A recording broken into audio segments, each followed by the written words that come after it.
Bonjour les amis, dans cette vidéo je vais vous montrer un tutoriel de comment je fais mon lissage brésilien chez moi selon un lissage brésilien qui va correspondre à mon type de cheveux, à ma texture des cheveux et bien sûr en respectant le protocole de la marque que j'ai choisi d'utiliser pour cela.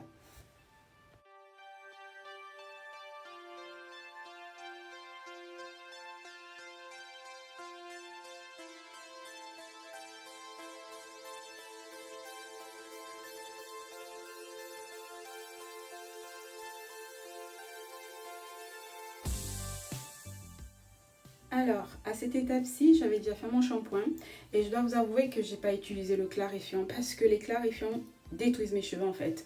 Tous les shampoings forts ne correspondent pas à mes cheveux. Et d'où le fait que je vous demande de faire des choses selon vos types de cheveux. Quand je mets un clarifiant sur mes cheveux chimiques, un shampoing très fort, et bah ce n'est pas bon pour mes cheveux. Enfin, franchement, c'est une catastrophe. Et donc là, j'ai été vraiment contente d'apprendre que je pouvais me passer d'un clarifiant dans un soin de lissage brésilien. D'accord. Et donc j'ai utilisé Olaplex qui est l'un des shampoings qui lave super bien les cheveux, mes cheveux à moi et qui me les laisse bien propres. Donc j'avais pas besoin de plus que ça.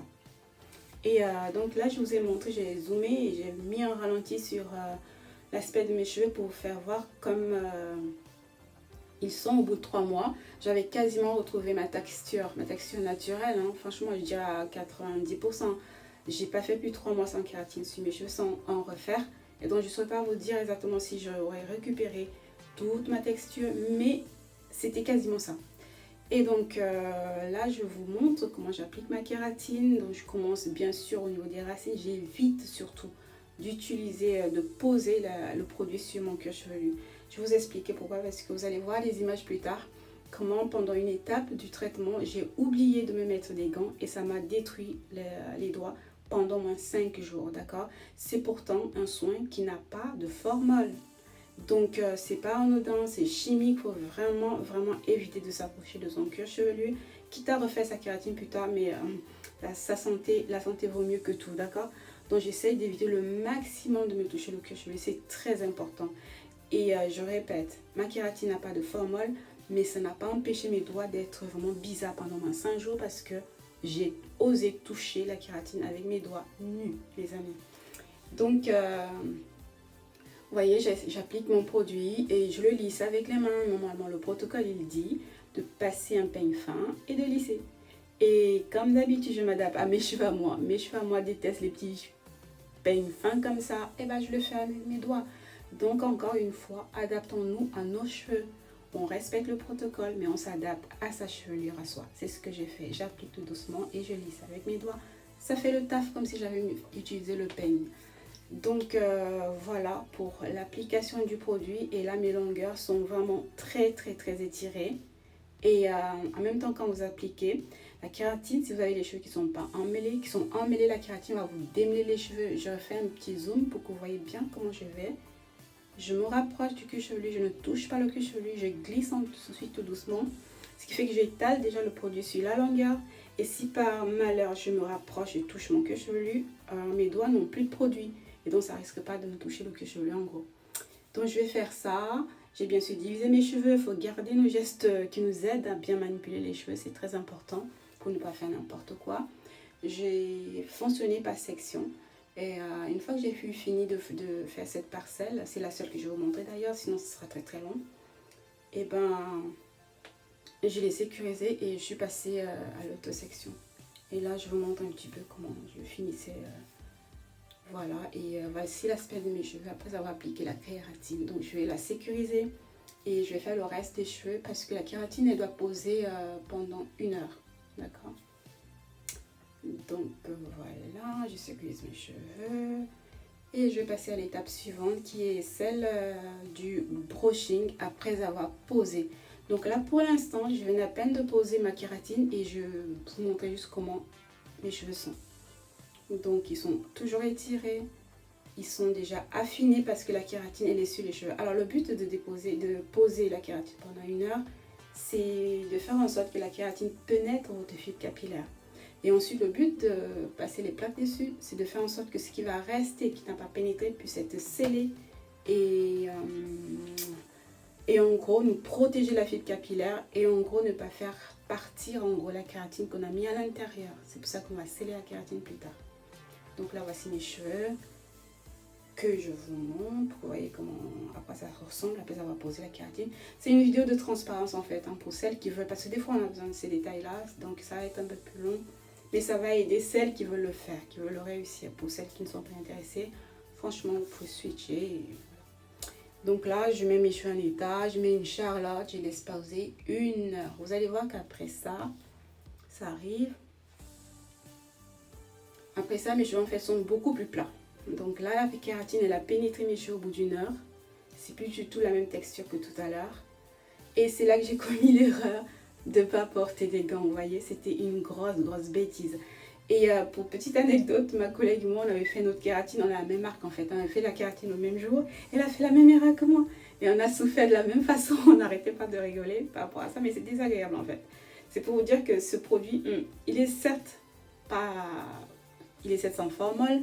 Mais il a quand même une action sur la peau. Et comme on doit protéger notre cuir chevelu, vaut mieux vraiment éviter de s'y approcher. Et donc là, après ça, j'ai fait mon brushing. Alors, à un moment donné, je me suis dit, quand j'ai commencé à me lisser les cheveux il y a 2 ans, j'avais investi sur de bons appareils, donc de la marque Dyson.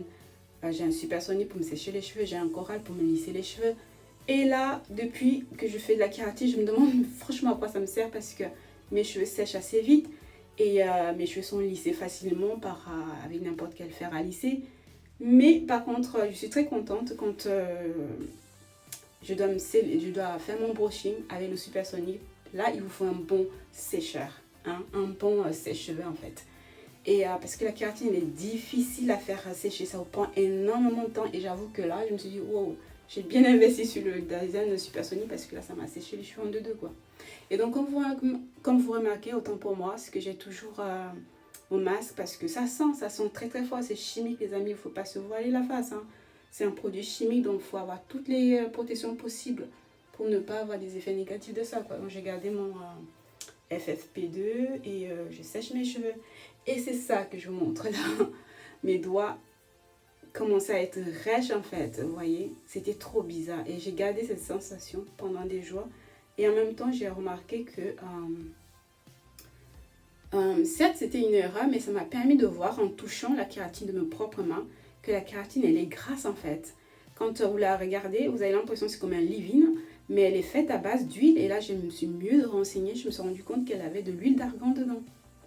Ce qui fait que l'huile d'argan elle est bonne pour la kératine parce que je me demandais avant ça quelle huile je pouvais utiliser sur mes cheveux. Et bien l'huile d'argan c'est bon pour la kératine. Donc voilà, petit détail.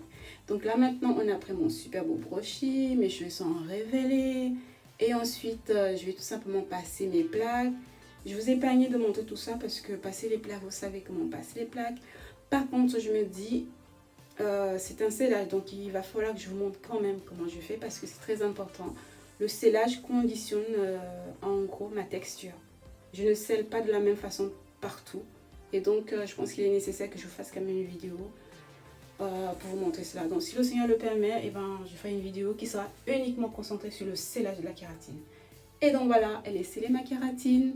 Et là, je rentre dans une période soit de 2 jours, ou je peux même la garder plus de 2 jours si je veux. Mais le protocole dit 2 jours. Et là, ayant cette kératine 2 jours sur mes cheveux, c'est horrible quoi. Franchement, c'est le moment où les cheveux sont les plus laids possibles. La vérité, ils ne bougent pas, ils sont lisses certes. Mais franchement, ils sont moches au toucher. Ça ne ressemble à rien. Vous n'avez même pas besoin de... Vous n'avez même pas envie de les toucher quoi. Voilà. Mais bon, c'est juste le temps que la kératine continue de bien se fixer. Ensuite, on va rincer tout ça. Et après ça, on va profiter de beaux cheveux. Voilà en gros le but de cette vidéo les amis. Je sais que ça a été un peu long mais bon j'essaie de mettre des détails, le plus de détails possible pour celles qui veulent le faire pour qu'elles réussissent comme moi. Donc comme je viens de vous le dire, je vais essayer de faire une vidéo de scellage. C'est très important parce que ça conditionne en fait la qualité de votre kératine, la durée de votre kératine et surtout entre guillemets la santé de vos cheveux. Parce que les cheveux, c'est pas de la matière vivante, donc ça n'a pas de santé en fait. Mais ça aide à les garder beaucoup plus beaux pendant très longtemps. Je vous remercie d'avoir regardé cette vidéo les amis et vous dis à très bientôt pour une autre vidéo sur la kératine. Si le Seigneur le permet bien sûr. Gros bisous les amis, ciao ciao, à bientôt.